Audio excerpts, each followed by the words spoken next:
Please मेरे साथ ऐसा मत करो, मैं अकेला कैसे रह पाऊंगा। तुम्हारी औकात नहीं है मेरे साथ रहने की, चले जाओ यहाँ से।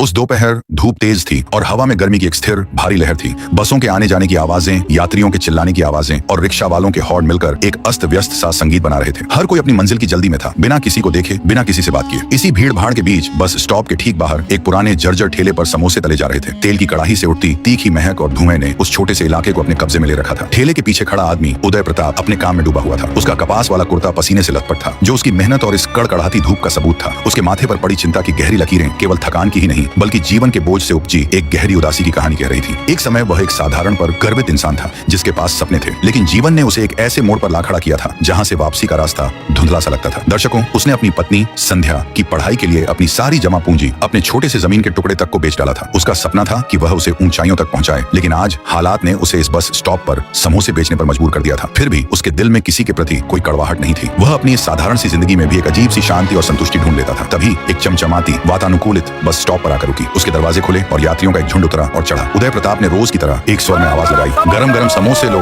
ले लो। लेकिन आज का दिन कुछ अलग था। अचानक बस स्टॉप की सामान्य गतिविधियां थम सी गईं। बस स्टाफ और प्रबंधक तंकर खड़े हो गए। उनके चेहरों पर एक अजीब सी सजगता थी। सुरक्षा गार्ड चौकन्ने हो गए। उनकी नजरें हर तरफ घूमने लगी। कुछ लोग हाथ जोड़कर एक सीधी लाइन में खड़े हो गए, मानो किसी बहुत महत्वपूर्ण व्यक्ति के आगमन की प्रतीक्षा कर रहे हों। और फिर एक चमकदार महंगी गाड़ी अपने आगे पीछे 3 और गाड़ियों के साथ धीरे से बस स्टॉप पर आकर रुकी। आसपास का शोर एकदम से थम गया, जैसे किसी ने सबकी आवाजें सोख ली हों। उस गाड़ी के दरवाजे खुले और एक महिला बाहर निकली। वह एक गहरी लाल और सुनहरे बॉर्डर वाली साड़ी पहने हुई थी, जो उसके रुतबे और ताकत का प्रतीक लग रही थी। उसकी आंखों पर एक स्टाइलिश काले रंग का चश्मा था और चेहरे पर एक ठंडी, अभेद्य और सख्त भावना थी। वह कोई और नहीं, जिले की डीएम संध्या जी थी। उनके चारों ओर सुरक्षा कर्मियों का एक घेरा था। उनकी चाल तेज और उद्देश्यपूर्ण थी, जैसे हर पल कीमती हो। उनकी मुद्रा में एक अधिकारी वाला तेज और आंखों के कोनों में एक साफ झलकता घमंड था। वह सीधे आगे बढ़ रही थी, बिना किसी को देखे, बिना किसी से रुके, मानो आसपास के लोग उनके लिए कोई मायने ही नहीं रखते। लेकिन ठेले के पीछे खड़ा उदय प्रताप एक पत्थर की मूर्ति की तरह उन्हें देखता रह गया। उसके हाथ में पकड़ा समोसा अधपका ही रह गया। उसकी सांसें एक पल के लिए थम सी गईं। संध्या ने जैसे किसी की नजर महसूस करके एक बार पीछे मुड़कर देखा। उनकी नजर सीधे उदय प्रताप की नजरों से टकराई। उस एक पल में समय जैसे रुक सा गया। आसपास की सारी आवाजें, सारी हलचल गायब हो गई। यह वह पल था जब सालों का बिछड़ना, त्याग और यादें एक साथ आकर खड़ी हो गईं। लेकिन वह पल टूट गया। संध्या ने बिना एक शब्द कहे, बिना कोई भाव बदले अपना सिर घुमा लिया और अपने रास्ते चल दी, जैसे उन्होंने एक अजनबी की नजरों का सामना किया हो। उन्होंने उदय प्रताप को पहचानने से साफ इनकार कर दिया। उदय प्रताप वहीं खड़ा रह गया, जैसे उसकी जड़ें जमीन में गड़ गई हों। वह कुछ बोल नहीं सका, न ही कोई हरकत कर सका। उसे ऐसा लगा जैसे उसके सीने में कोई भारी पहाड़ टूट पड़ा हो। आसपास खड़े लोग अब उसकी ओर देखने लगे थे। कुछ के चेहरे पर हंसी थी तो कुछ आपस में फुसफुसा रहे थे। एक आवाज साफ सुनाई दी, अरे ये समोसे बेचने वाला कह रहा है कि ये डीएम मैडम का पति है। अब मैडम को कहां याद रहेगा ऐसे आदमी को। ये शब्द उदय प्रताप के दिल में छुरे की तरह घुस गए। उसे अपने जीवन में इतना गहरा अपमान कभी महसूस नहीं हुआ था। और फिर जैसे यह सब काफी नहीं था, 3 पुलिसकर्मी वहां आ पहुंचे। एक ने करीब आकर उसके चेहरे को घूरते हुए पूछा, तू ही है उदय प्रताप? उदय ने धीरे से एक टूटी हुई आवाज में हाँ कहा। पुलिस वाला बोला, चल चुपचाप हमारे साथ चल, तेरे खिलाफ शिकायत आई है। बिना अनुमति ठेला लगाना, गंदगी फैलाना और एक वरिष्ठ अधिकारी के सामने हंगामा करने की कोशिश। उदय हैरान था। मैंने कुछ नहीं किया, मैं तो बस यहाँ काम कर रहा था। लेकिन किसी ने उसकी एक न सुनी। उसे पकड़कर थाने ले जाया गया। थाने के एक कमरे में बैठाए जाने के बाद एक दरोगा चिल्लाया, बहुत बनता है डीएम का पति, मैडम ने खुद कहा है, इसे सही करो। उदय की आंखें भर आईं। मैं सच कह रहा हूँ, मैं संध्या का पति हूँ। मैंने क्या किया है? लेकिन उसकी बात पूरी भी नहीं हो पाई थी कि उसकी पीठ पर एक जोरदार डंडा पड़ा। पूरा थाना हंसने लगा। कोई बोला, सुनो सुनो,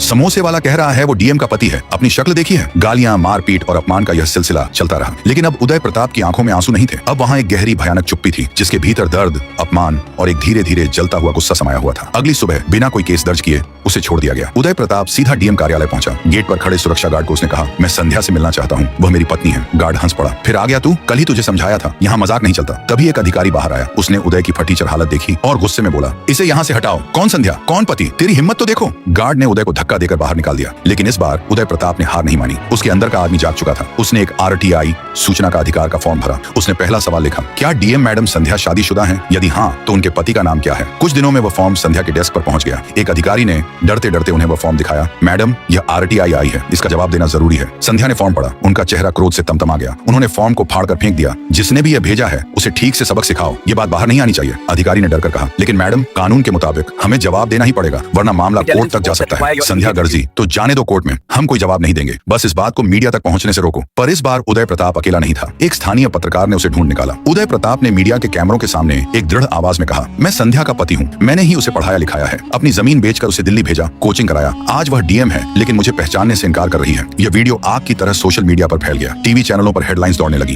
क्या बस स्टॉप पर समोसे बेचने वाला है डीएम का पति? अब मामला थाने या कार्यालय तक सीमित नहीं रहा, ये जनता की अदालत में पहुंच चुका था। उदय प्रताप ने कोर्ट का दरवाजा खटखटाया। उसने केस दायर किया और दावा किया कि वह डीएम संध्या का पति है। उसके पास सबूत है, शादी का प्रमाण पत्र, तस्वीरें, गवाह, सब कुछ। कोर्ट ने सुनवाई की तारीख तय की। खबर मीडिया में तूफान ला दिया। डीएम संध्या अब सवालों के घेरे में थी। उदय प्रताप को धमकियां मिलने लगी, लेकिन उसने किसी से डरने या झुकने से इनकार कर दिया। वह केवल कोर्ट की तारीख का इंतजार करता रहा। अब वह सिर्फ एक आम आदमी नहीं रह गया था, वह सच्चाई और न्याय की एक जीती जागती मिसाल बन चुका था। पहली सुनवाई के दिन कोर्ट रूम में भीड़ उमड़ पड़ी। संध्या की तरफ से 4 महंगे वकील मोटी मोटी फाइलों के साथ मौजूद थे। उदय प्रताप अकेला था। उसके पास बस एक पतली सी फाइल थी जिसमें उसकी जिंदगी के सबसे कीमती सबूत रखे थे। जज ने पूछा, तुम किस आधार पर दावा कर रहे हो कि तुम डीएम संध्या के पति हो? उदय प्रताप ने शांति से जज के सामने शादी की तस्वीरें रखी। फिर उसने दिखाया शादी का रजिस्ट्रेशन, दस्तावेज, गांव के सरपंच का प्रमाण पत्र और एक पुरानी चिट्ठी जो संध्या ने दिल्ली में कोचिंग के दौरान लिखी थी, जिसमें लिखा था, प्रताप, अगर मैं कुछ बन पाई तो सिर्फ तुम्हारी वजह से। संध्या के वकीलों ने इन सबूतों को नकली बताने की कोशिश की, लेकिन जब गवाह पेश हुए, गांव का सरपंच, उदय के स्कूल टीचर, कोचिंग सेंटर के डायरेक्टर, तो सच्चाई धीरे धीरे सामने आने लगी। सभी ने एक स्वर में कहा कि उदय और संध्या की शादी हुई थी और पूरा गांव इसकी गवाही देता है। अगली सुनवाई में कोर्ट के बाहर मीडिया का जमावड़ा था। संध्या जब सरकारी गाड़ी से उतरी तो उनके चेहरे पर एक गहरी उदासी और तनाव साफ झलक रहा था। वहीं दूसरी ओर उदय प्रताप अपनी पुरानी शर्ट और घिसी चप्पलों में कोर्ट रूम में दाखिल हुआ। उसके कदम मजबूत थे और चेहरे पर कोई डर नहीं था। कोर्ट में जब संध्या ने फिर से कहा, मैं इस आदमी को नहीं जानती, तो उदय प्रताप ने अपनी जेब से एक और पुरानी पन्नों से पीली हो चुकी डायरी निकाली। उसमें संध्या का लिखा एक और पत्र था। प्रताप, आज मेरा इंटरव्यू है। आपने ही मुझे इस मुकाम तक पहुंचाया, बस आपकी दुआएं चाहिए। पूरा कोर्ट रूम सन्नाटे में डूब गया। संध्या की नजरें जमीन में गड़ गईं। फैसले का दिन आया। कोर्ट में भीड़ थी। जज ने अपना फैसला सुनाया। यह साबित हो गया है कि उदय प्रताप और डीएम संध्या की शादी हुई थी। श्रीमती संध्या ने जानबूझकर अपने पति की पहचान को छिपाया है और उनके खिलाफ गलत कार्रवाई करवाई है। इस फैसले के बाद शाम को उदय प्रताप एक बार फिर अपने समोसे के ठेले पर लौट आया। वह पहले की तरह ही समोसे बना रहा था। उसके चेहरे पर अब न तो दुख था, न ही कोई शिकायत, न कोई सुरक्षा गार्ड था, न सरकारी गाड़ी, न ही कोई चापलूस अधिकारी। बस वही पुराना ठेला, वही सामान और वही बस स्टॉप। लेकिन फर्क साफ था। अब हर आने जाने वाला यात्री उदय प्रताप की तरफ सम्मान की नजर से देखता। एक शख्स उसके पास आया और बोला, उदय भैया, आप जैसे लोग ही तो इस सिस्टम से लोहा ले सकते हैं।